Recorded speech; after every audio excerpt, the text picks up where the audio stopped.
sure I have the right remarks this time. Are you guys ready? Good afternoon, everyone. We gather during the holy month of Ramadan, a period of reverence and renewal for Muslims everywhere. And this is a particularly painful Ramadan for Muslim people across the world, in Afghanistan and Syria, in Xinjiang, Myanmar, Gaza, and as we are here to talk about today, Sudan. Today, instead of gathering for bountiful iftars, some 18 million Sudanese people face acute food insecurity. Children are starving, wasting, and dying.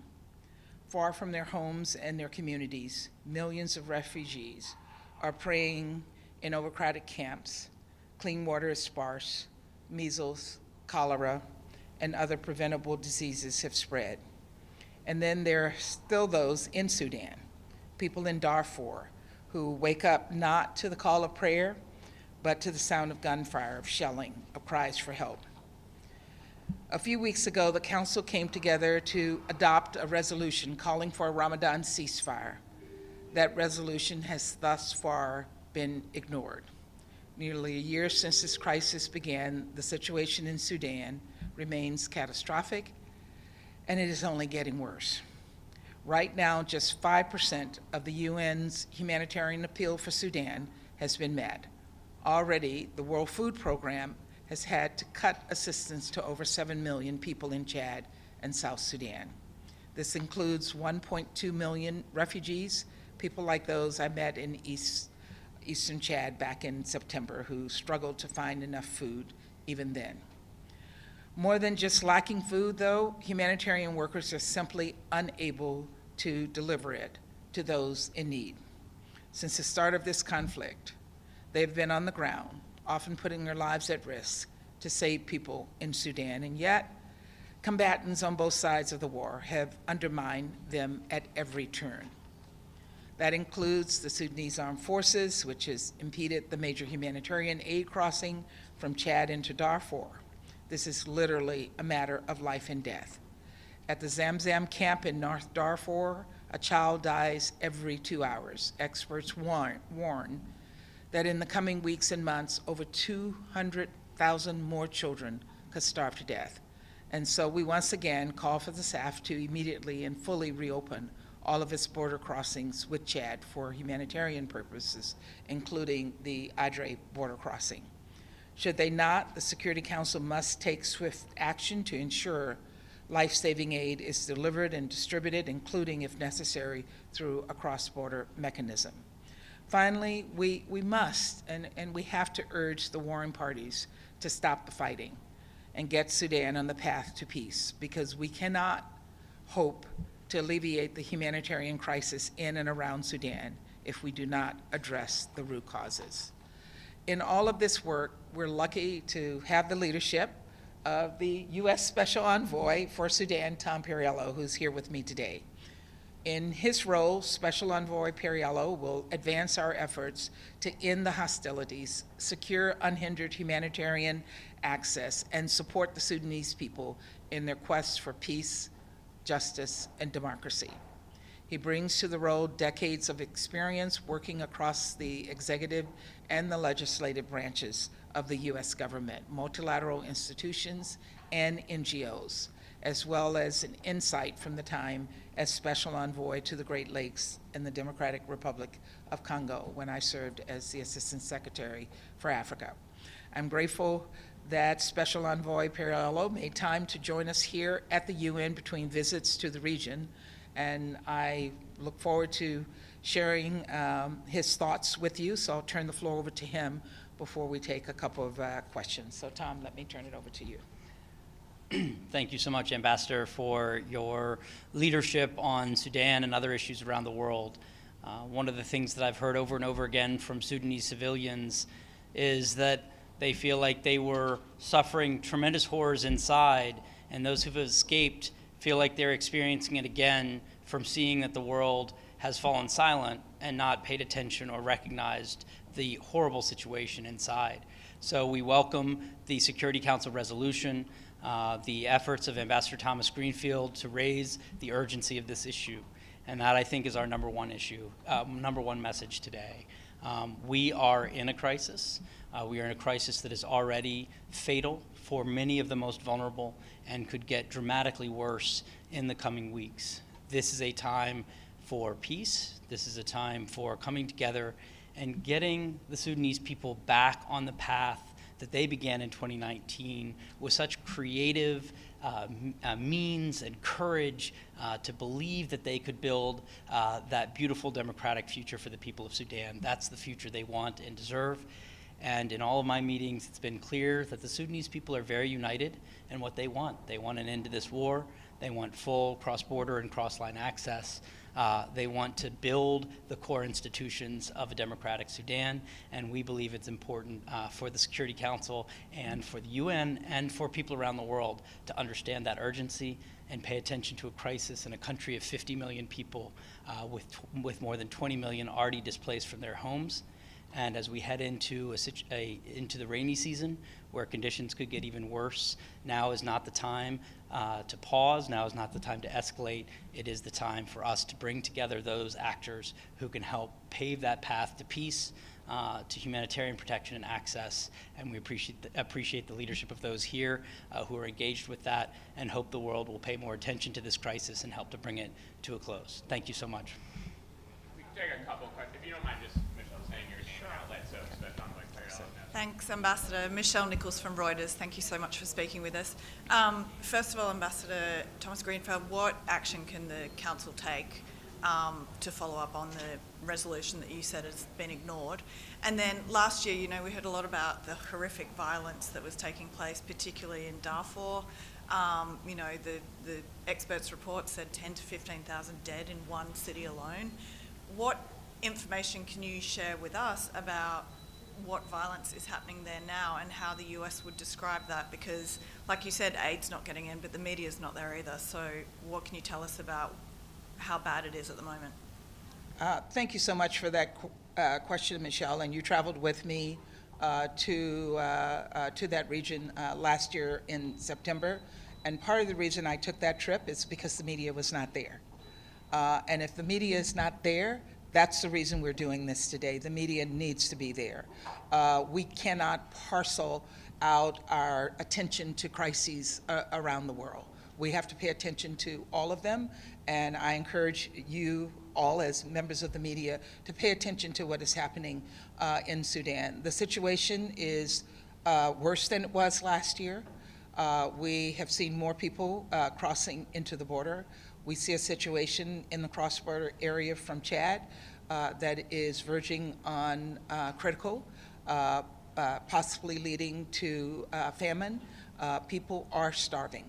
And it is really important that we not forget them. They need as much attention as we're paying to crises everywhere else in the world. But Tom, you've been out there more recently, and Tom is about to travel to Chad, but he might be able to share some more recent thoughts on what is happening on the ground. I'll just add, I am going, and it's not just President Biden and Secretary Blinken that are seized with the urgency of this issue, but also our Congress. And I'll be joining up with members of the Senate and the House in Chad to visit the camps and see firsthand the degree and acuteness of the suffering that we see. It's also important to remember that there are incredibly courageous, innovative Sudanese coming up with approaches like the emergency response rooms and other means to try to get aid desperately needed inside, and we want to be able to support and celebrate those who are finding a way through even under the worst possible circumstances. But this is a situation where, again, as I hear from many Sudanese, they don't see the coverage in the Western press, they don't see it in the African press or the Arab world press nearly enough. We have seen more of that coverage and interest in the last few weeks. We've seen more leadership from the A3 and from the Security Council, and I think this is the time, building up to this tragic anniversary on April 15th, for all of us to be elevating the attention paid to this and the pressure on the parties to help reach a resolution. One note from humanitarian leaders in the area is to say, even if the war came to an end tomorrow, we would still not be able to prevent a famine that's coming. we would only be able to mitigate its acuteness and length. So that gives you a sense of how urgent the situation is. We must do both things. We must be pushing to reach a peace deal that returns the Sudanese people to the path that they've been so clear of wanting to be on, while also significantly increasing both the volume of humanitarian assistance and the ability to get it out to the places that need it most. And you asked about the council. Certainly, the council is seized with this. You saw the resolution we passed a week and a half ago. We're looking at what will be needed to address the cross-border issues from Chad into Sudan, because the parties on both sides have blocked that. And we're looking in the council on possible ways that we can address that issue. Thank you very much, Edith Lederer from the Associated Press. The rival generals were feuding already almost a year ago when the war started, and it's only gotten much, much worse over the past year. So what actually can the international community do and the United States do to actually get the two leaders of the RSF and the Sudanese military to sit down together to actually try to end this conflict? And what specifically is the United States thinking about on that issue? I'll turn that over to you. So we believe that much more is needed with much more urgency. The United States has issued sanctions to bad actors on both sides, showing that there needs to be accountability for those actions of atrocities. We've seen the issue of ethnic cleansing against the Masalit in an incident by the RSF. We also need to do much more to elevate the voice of the Sudanese people.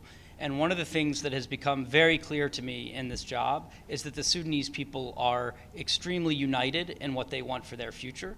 While there may be divisions on Twitter or other places, when it comes to the core issues here of a desire for peace immediately, for full humanitarian access, and for a return to the constitutional transition that helped unite and inspire the Sudanese people and more back in 2019, and the issue of a unified professional military. These are issues of great consensus to the Sudanese people and issues that can help bring stability to the region at a time that there are so many other destabilizing factors.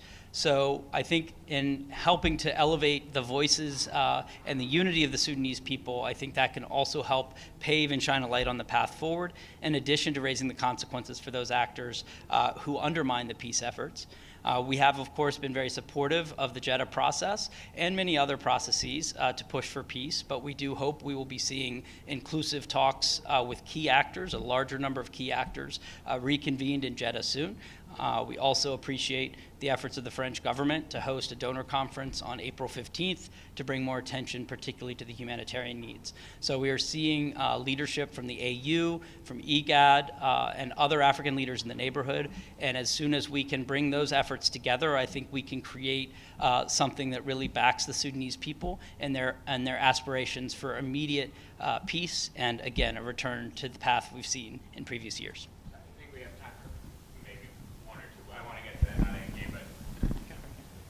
Hi, Gabriel Elizondo from Al Jazeera English. Thank you. Two questions, if I may, real quick. Do you have any indications that the RSF and SAF will be going to Jeddah for those talks? And what would be your message to them on how important those talks would be from your standpoint? And the second question is on Gaza, if I may. It was just a couple of days ago the Council voted, Ms. Ambassador, for the ceasefire. Do you think that, demanding an immediate ceasefire, do you think Israel has lived up to its end of the bargain? I'll let you take the first question. I'll take the second. We do think it's very important for both of the fighting forces to be part of the Jeddah conversations. They've given some indications of that, but those are ongoing conversations. But more importantly, I think it's just important for those actors and others to understand that the world is watching, the Sudanese people are watching, and they are seeing who is a force for peace and for the Sudanese people and who is not. And I think that's something where there will be very long memories. So now is a time, I think, where we're with people at their most desperate, that they will appreciate the kind of leadership and statesmanship of those fighting forces leadership who are willing to come to the table and be a force for peace.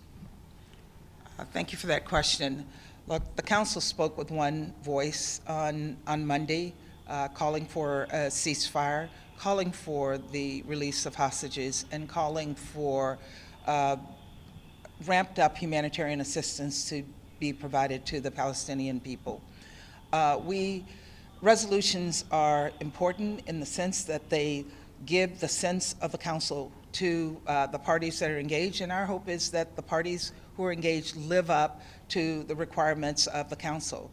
But let me just say, and I've said this many times, that a ceasefire will happen based on the work of people on the ground negotiating with the warring parties. That's what's happening in the case of Sudan, getting the two sides to come to an agreement.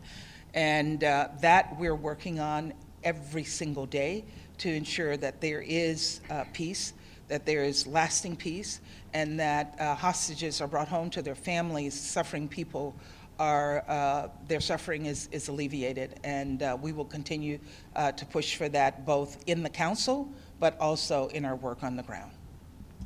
Thanks, everyone. Thank- We gotta go to the other. Okay, thanks. Thank you all. Thank you all.